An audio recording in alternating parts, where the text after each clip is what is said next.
In today's video, we're going to be ranking all 9 of the main Transformers movies, and with Transformers 1 out now, I couldn't think of a better time to do this. I absolutely love Transformers. I always have, and I probably always will. I started out with Gen 1 Transformers when I was younger. I watched the Transformers animated series. I watched all the Michael Bay movies, and then all of the newest movies that have just come out in the past few years. I absolutely love Transformers, so let's go ahead and rank all 9 of the main Transformers movies. So we're going to be doing these in order of their release. The only Transformers movie I don't currently own is Transformers 1, and that's because that one actually just came out, and I definitely do plan on getting it soon. But we're going to go ahead and start off with the very first Transformers movie, Transformers the movie. This is from the 80s cartoon, and let's be real, if you're a Transformers fan, you probably know this movie and you probably love this movie. This is just where it all started. Right after the TV show was going strong, you get this awesome movie. Unicron, the Planet Eater, is such a cool villain, and him kind of controlling Galvatron. And then, of course, you have Optimus actually dying in this one, and the Autobots just trying to kind of take up that missing leadership.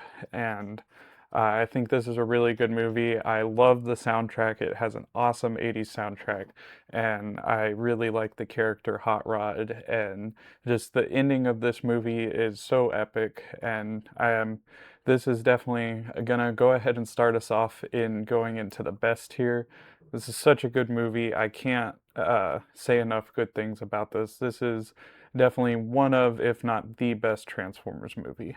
We had a whole lot of animated Transformers shows from the early 80s to the early 2000s, but we didn't get any more movies actually until 2007 when Michael Bay released the first Transformers movie.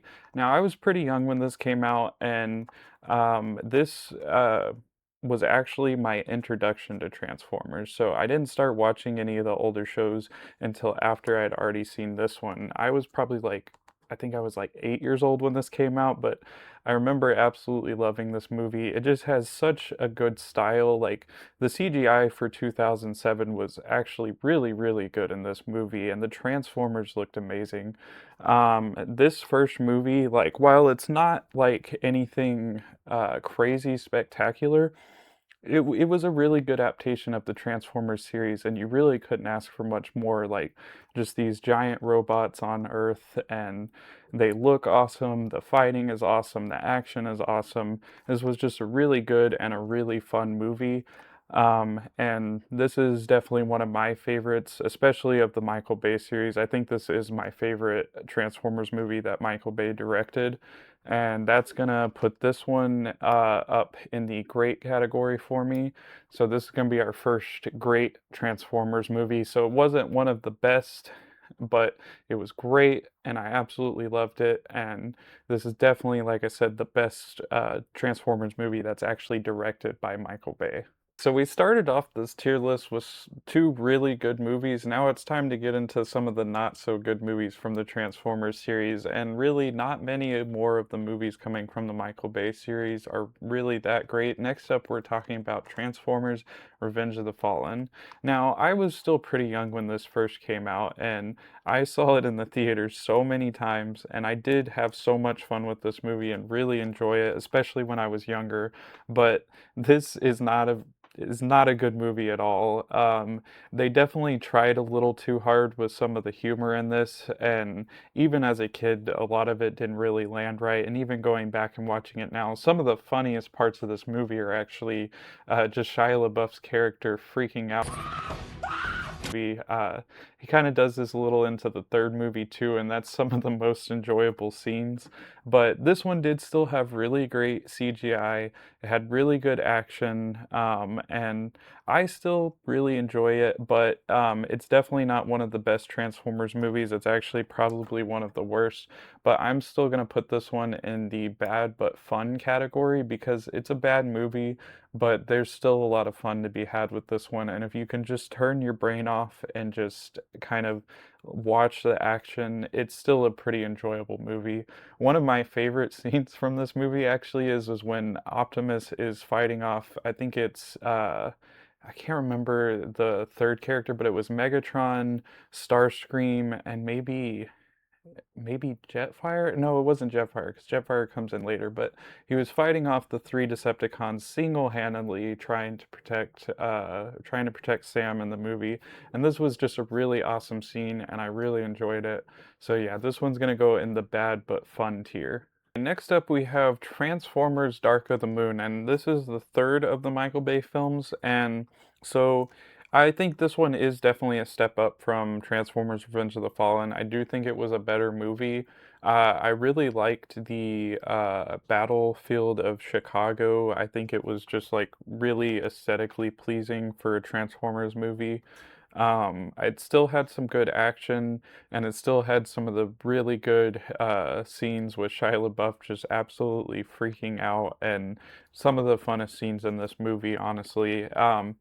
But I do think this is a step up from the second movie. I think that Sentinel Prime kind of turning into the villain of the movie was really good. And of course, it's so sad that Ironhide gets killed by Sentinel Prime in this movie. Like, I definitely did not see that coming when it happened. And being as young as I was when I watched this movie, and Ironhide being one of my favorite characters, it really sucked that that happened. But I thought this was a pretty good movie. Definitely not anything great. So we're going to go ahead and put this in the good tier, so right above Transformers Revenge of the Fallen, but it's still not as good as that first Michael Bay movie, and definitely not good enough to go into the best category. The next one we're going to talk about is Transformers Age of Extinction, and this is the fourth Michael Bay film. This was not a very good movie. This was definitely one of the worst movies that Michael Bay did. I didn't care a lot for any of the human characters. I can't even remember his actual name in the show, but Mark Wahlberg always calls him Lucky Charms. Like, that character, I feel like was pointless to be in the movie. And I don't know. I just really didn't like this movie. They marketed it very much showing like the Dinobots were going to be in it, and they don't even show up till near the end. I also don't like the way that they did Galvatron in this movie. I think that they definitely could have done a lot better like the original Transformers movie did, but there's really nothing redeeming about this movie. It's not even funny for the most part at all, so this is just going to go up into the bad category because I really don't think there's anything redeeming about this Transformers movie. Um, I rarely ever go back and watch this one unless I'm watching through the entire series because I'll take any excuse to see more Transformers on screen, honestly, but this is just not a good movie at all. And like I said, unless I'm watching the entire series, I don't even rewatch this movie. Now we're finally getting to the last movie in the Transformers series that's actually directed by Michael Bay, and that is Transformers: The Last Knight. Now, let me tell you the story about how I originally saw this movie. So, this is the first and the only movie I ever saw in D-Box. I went to see with one of my friends, and it was kind of a little enjoyable just to experience that for the first time. Both of us, it was both of our first time going to see a D-Box movie.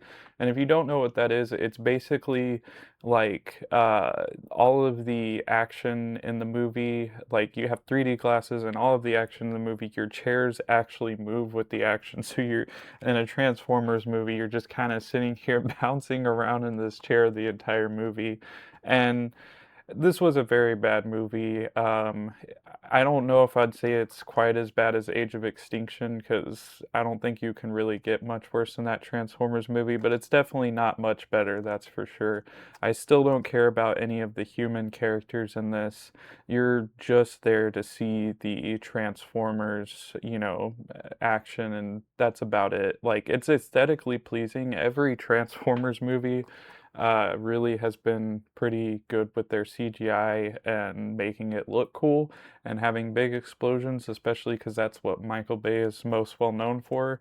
but this is another really bad movie in the Transformers series, and I'm gonna also put this one in the bad category, but I'm gonna put it right above Transformers Age of Extinction because I do think it at least still deserves that much. Now we're getting into some of my favorite movies in the Transformers series, and I think definitely some of the best, especially of the live action ones. The next one we're actually talking about is Bumblebee. Now, Bumblebee is hands down probably my favorite live action Transformers movie. This movie came out and it was the first live action one to not be directed by Michael Bay, and that got me really excited because I thought, you know what, maybe they'll finally give us some good story to this. Maybe they'll finally give us some human characters that we actually care about, kind of like we did back with some of the older cartoons. And really, I think this was a great movie. That very first scene of the movie where they're battling on Cybertron, and you finally get to see this beautiful CGI with like the Transformers characters being in their kind of Gen 1 style, and it looked so good at the beginning of this movie. And just with that intro scene, you knew you were in for a really good movie. And even once it gets to the later part where it's pretty much just Bumblebee and you're not seeing a whole lot of, you're not really seeing any more of the Autobots, you do get to see some pretty cool Decepticons in it, but this movie was just so good. I was definitely interested in the story. I was interested in the human characters of this movie. It was just a really cute and fun movie, and the action was very good. The CGI was good. This is definitely one of my favorite Transformers movies of all time, and this one is actually going to earn its spot up in the great category right under the original Transformers movie. I can't say enough positive things about this one. If you didn't give this one a chance when it came out because you were so burnt out of Transformers, definitely go back and watch this. I think you'll be very surprised with it. All right, and now we're going to talk about the final live action Transformers movie, or the most recent one, maybe not the final one, but we have Transformers Rise of the Beasts. Now, Transformers Rise of the Beasts is also not directed by Michael Bay, and it was definitely one of the better live action Transformers movies. It's definitely not going to get a spot in the best category, but let me talk about this one real quick. So, I really like the Transformers Beast Wars as a kid, and I was really excited to see this brought into the live action Transformers series. I think that this one, while maybe not as good as Bumblebee, I think this one was really good and I enjoyed the action in it. I cared a little bit more about the human characters in this one. I think that the uh, character Mirage and the main human character, I think that they kind of built a bond throughout the movie that I appreciated, kind of like they did with Bumblebee and Sam in the earlier movies, and like they do a lot of times with human characters in the Transformers series. Um, Yet again, seeing the beasts in this movie was freaking awesome, and also having the villain as Scourge. Scourge was a really good villain, and I highly enjoyed this movie. It's definitely, like I said, not better than Bumblebee, but I'm gonna go ahead and put this one in the great category right underneath the first Michael Bay movie. So it is great, it is really good, but it doesn't quite make it into the best category. Now we're talking about the last movie, but absolutely not the least, we have Transformers 1. Now, Transformers 1 really surprised me. Before this movie came out, I was a little bit skeptical, especially of the casting choices that they made for all of the Autobots and the Decepticons. But after actually sitting down and watching this movie, I don't think the casting could be better. Getting a Transformers movie that completely takes place on Cybertron is so awesome. We've been wanting this for so long. I really did enjoy the characters, and I think, like I said, they couldn't have done better with the casting. I think, especially all of these being younger versions of the characters. So I feel like Chris Hemsworth does a really good job of voicing Optimus as a younger character. I forget his name. I know he's in the Black Panther series and a few other good movies, but the character they got to voice Megatron, I think, did a superb job as well. Steve Buscemi as Starscream was perfect.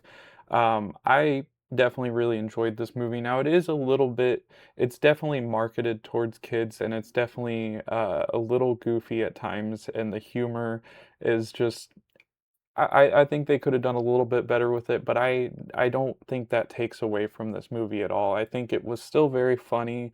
The action was so good. The animation was amazing in this one. Really, it was. And I honestly just seeing these two characters, Optimus Prime and Megatron, going from basically being best friends to these enemies near the end, and just that whole story, like, it definitely weighs very heavy on you throughout the entire movie.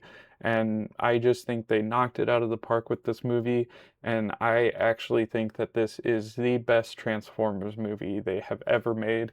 And this one is going to go into the best tier, and yes, I'm going to say it, above the original Transformers cartoon. I think Transformers 1 is absolutely the best Transformers movie ever made. And maybe I'm overhyping it a little bit, but if you haven't given this one a shot, definitely go and check this one out. That is all 9 of the Transformers movies ranked from best to absolute worst. Let me know down below what your ranking of the Transformers movies are, and also which one is your absolute favorite Transformers movie. And if you enjoyed the video, please subscribe. And until next time, always remember that physical media is forever.